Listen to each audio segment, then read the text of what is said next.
శ్రీ గురుపాదుకా స్తోత్రం. అనంత సంసార సముద్రతార నౌకాయితాభ్యాం గురుభక్తిదాభ్యాం వైరాగ్య సామ్రాజ్యద పూజనాభ్యాం నమో నమః శ్రీ గురుపాదుకాభ్యాం కవిత్వవారాసిని సాకరాభ్యాం దౌర్భాగ్యదావాం బుధమాలికాభ్యాం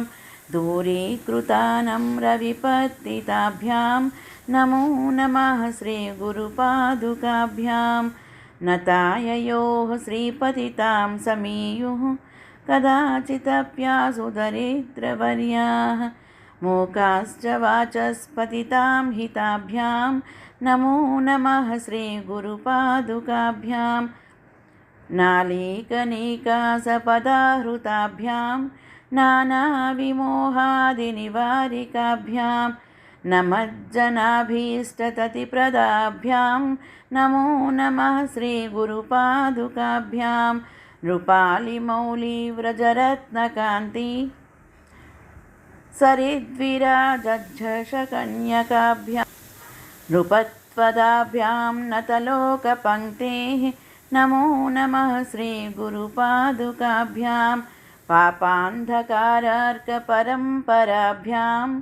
तापत्रयाहीन्द्रखगेश्वराभ्यां जाड्याब्धिसंशोषणवाडवाभ्यां नमो नमः श्री गुरुपादुकाभ्यां समाधिषट्कप्रदवैभवाभ्यां समाधिदानव्रतदीक्षिताभ्यां रमाधवाङ्घ्रिस्थिरभक्तिदाभ्यां नमो नमः श्री गुरुपादुकाभ्यां स्वार्चापराणामखिलेष्टदाभ्यां स्वाहा सहायाक्ष धुरन्धराभ्यां स्वान्ताच्च भावप्रदपूजनाभ्यां नमो नमः श्री गुरुपादुकाभ्यां कामादिसर्पव्रजगारुडाभ्यां विवेकवैराग्यनिधिप्रदाभ्यां बोधप्रदाभ्यां धृतं